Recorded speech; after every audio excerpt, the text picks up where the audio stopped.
안녕하세요. 열정토토입니다. 오늘도 좋은 결과 같이 만들어 봅시다. 끊임없이 노력한 결과 꼭 이렇게 좋은 결과가 나오는 것 같습니다. 함께 믿고 응원해주신 분들도 감사하며 오늘 분석도 열정적으로 시작하겠습니다. 여러분들의 구독과 좋아요는 큰 힘이 됩니다. 첫 번째 OK저축은행 현대캐피탈입니다. 홈팀 OK저축은행은 디미트로프를 중심으로 한 강타 전개가 팀 공격의 핵심입니다. 그는 후위에서도 강한 파워를 유지하며 빠른 타이밍으로 상대 블로킹을 무력화합니다. 정강희는 리시브 안정성과 코트 커버 범위가 넓어 세터 연결의 안정감을 높여줍니다. 오대인은 속공 타이밍이 정확하고 박장성은 네트 근처 블로킹 반응이 빠릅니다. 다만 세터 템포가 일정해 상대 수비가 예측하기 쉬우며 세트 후반에는 공격이 단조로워질 수 있습니다. 수비 전환은 빠르지만 디그 이후 두 번째 연결이 매끄럽지 않아 역공 효율이 떨어집니다. 홈에서의 분위기 몰이는 강점이지만 체력 관리와 블로킹 높이에서는 불안 요소가 남습니다.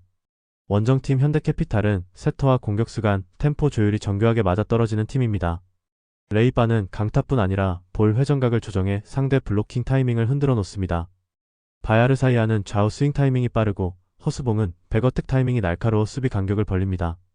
특히 경기 중반 교체 타이밍이 예리하며 세터 자원들이 직접 템포 변화를 인식하고 경기 리듬을 유지합니다.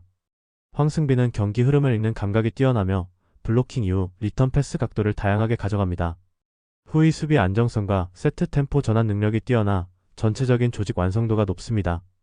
결국 현대캐피탈은 빠른 템포 전환과 유연한 세터 교체로 경기 흐름을 주도할 가능성이 높습니다. 이 경기는 세터 템포 전환과 블로킹 대응력이 승부의 핵심입니다. OK저축은행은 디미트로프 의존도가 높지만 템포 변화 대응이 느려 중반 이후 공격이 단조로워질 수 있습니다. 반면 현대캐피탈은 세터 간 템포 교체와 중후반 로테이션 운영이 완성도 높게 이루어집니다. 레이바와 허수봉의 공격 루트가 다양하고 수비 커버 라인이 촘촘해 세컨드볼 대응이 안정적입니다. 교체 이후에도 경기 리듬이 유지되는 점은 현대캐피탈의 큰 장점입니다. OK저축은행은 초반 공격 효율을 가져갈 수 있지만 세트 중반 이후 블로킹 간격 조정에서 밀릴 가능성이 높습니다. 홈의 에너지로 한 세트를 가져갈 여지는 있으나 전체적인 밸런스는 현대캐피탈 쪽이 우세합니다. 결국 세터 템포 변화와 공격 루트 다양성에서 앞서는 현대캐피탈이 승부를 가져갈 흐름이며 후반으로 갈수록 리듬을 안정시키며 경기 주도권을 틀어질 것으로 예상됩니다. 두 번째 페퍼저축은행 흥국생명입니다. 홈팀 페퍼저축은행은 랠리 상황에서 집중력이 오히려 높아지며 세터와 공격수 간 전환 속도가 빨라집니다. 박정아의 리턴볼이 예리하게 떨어지면 세터가 즉시 킥 전환을 시도하며 상대 블로킹 라인을 흔듭니다. 이한빈은 하이볼 처리에서도 흔들리지 않고 코너를 찌르는 각도 높은 공격으로 득점을 이어갑니다. 시마무라는 네트 앞에서 세터 손끝을 정확히 읽어내며 타점 높은 오픈 공격으로 상대 블로커를 압박합니다. 박은서는 서브 리시브 후 세컨드 연결 템포 조율이 좋아 세터의 볼 분배를 더욱 유연하게 만듭니다. 전체 수비 라인은 짧은 리턴과 디그 커버가 조화롭게 맞물려 랠리 상황에서도 안정감을 유지합니다. 결국 페퍼저축은행은 한 박자 빠른 템포 전환과 공격 루트 다변화로 후반 세트에서도 몰아치는 힘을 보여줍니다. 원정팀 흥국생명은 레베카 중심의 공격 비중이 높습니다. 하지만 리시브 라인에서 문지훈과 김다은의 위치 밸런스가 흔들리면 세터의 볼 배급이 단조로워집니다. 김수진은 블로킹 타이밍이 좋지만 상대 빠른 킥 전개의 반응 속도가 한 박자 늦습니다. 레베카는 파워풀한 스파이크로 득점을 노리지만 볼 터치 이후 리턴 커버 참여가 적어 공수 간격이 벌어집니다. 세트 초반 강한 서브로 리듬을 잡지만 리시브가 흔들리는 순간부터 중반 이후 안정감이 무너집니다. 수비 시 디그 라인의 이동 반경이 좁아 박정아 시마무라 연속 공격에 쉽게 흔들립니다. 결국 리시브 밸런스가 안정되지 않으면 세터 템포 플레이를 살리기 어렵고 후반 흐름 유지가 힘듭니다. 이 경기는 빠른 템포 전환과 리시브 안정성이 승부의 핵심입니다. 페퍼저축은행은 랠리 집중력이 뛰어나 박정아 리턴볼 이후 공격 템포가 급격히 빨라집니다. 이한비의 하이볼 공격과 시마무라 중앙 오픈이 연계되며 블로킹 타이밍을 교란하는 다층 전개를 보여줍니다. 반면 흥국생명은 리시브 라인이 불안정해 세터 연결이 흔들리고 공격 루트가 레베카 중심으로 단조롭습니다.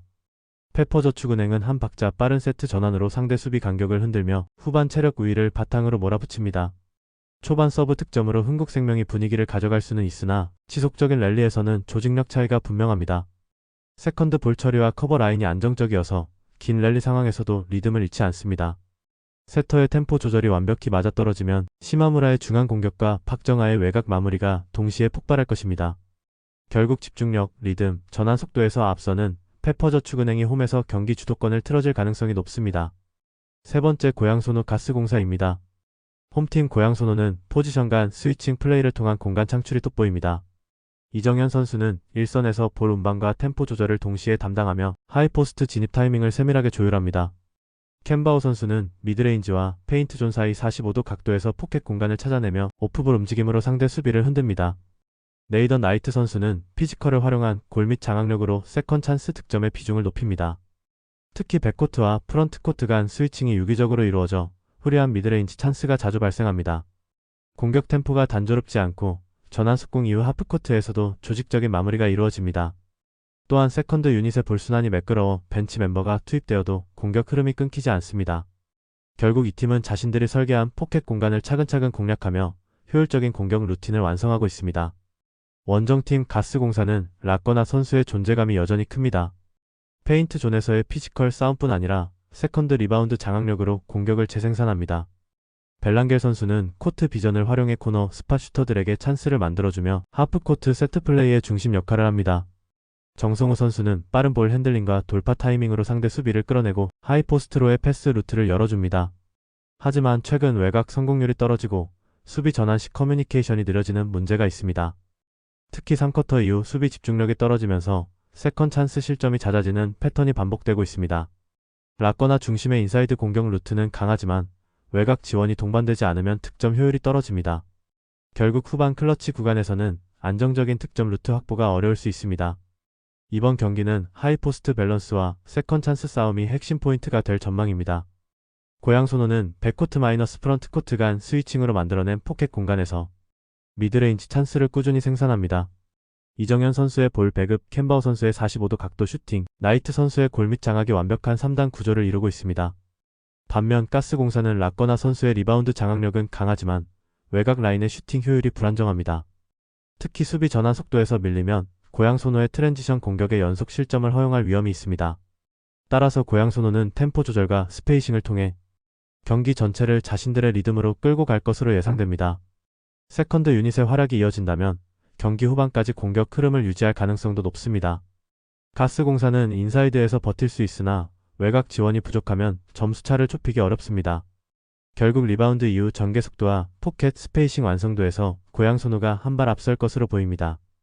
이번 경기는 세컨 찬스 득점과 공간 활용의 정밀함이 경기 흐름을 결정할 것입니다. 이런 분들 꼭 말 걸어주세요. 영상에 보이는 거와 같이 4가지 중 한 가지라도 해당되면 힘드실 수도 있으니 부담 갖지 마시고 아래 고정 댓글로 말 걸어주시면 됩니다. 웃으면서 재밌게 배팅합시다. 네 번째 정관장 원주DB입니다.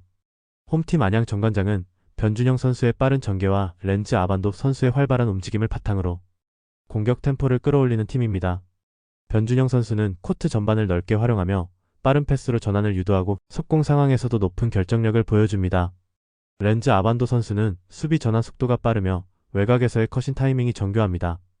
조니 오브라이언트 선수는 하이포스트에서 공격의 중개자 역할을 맡으며 페인트 존 내 피지컬 싸움을 통해 세컨드 찬스를 만들어냅니다. 하지만 상대의 높이에 밀릴 경우 인사이드 수비가 흔들릴 수 있으며 외국인 빅맨 상대로 제공권 싸움에서 열세를 보이는 장면이 자주 나타납니다.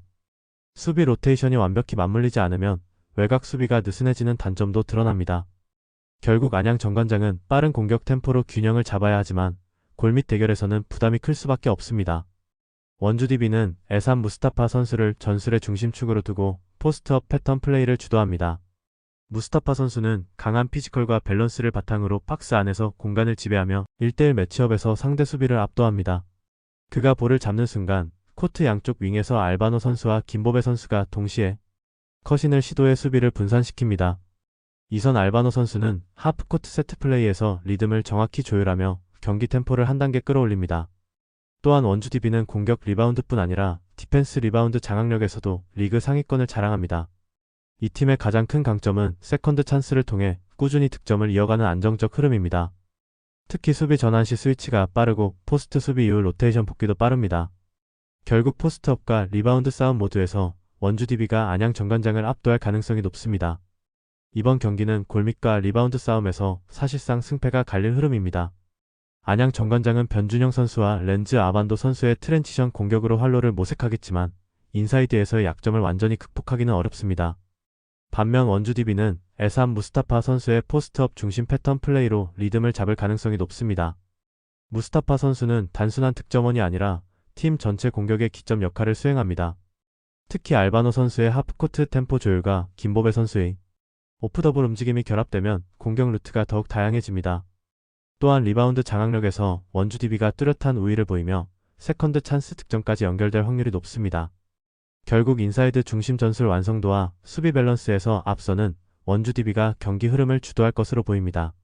안양 정관장은 빠른 전환 외에는 뚜렷한 반격 카드가 제한적일 것으로 예상됩니다. 구독자 및 시청자분들 오늘 하루도 의미 있는 배팅해봅시다. 구독과 좋아요, 알림 설정 부탁드리며 조합이 힘드신 분들은 아래 고정 댓글로 말 걸어주시면 무료로 최종 조합 공유해드립니다. 모두 감사합니다.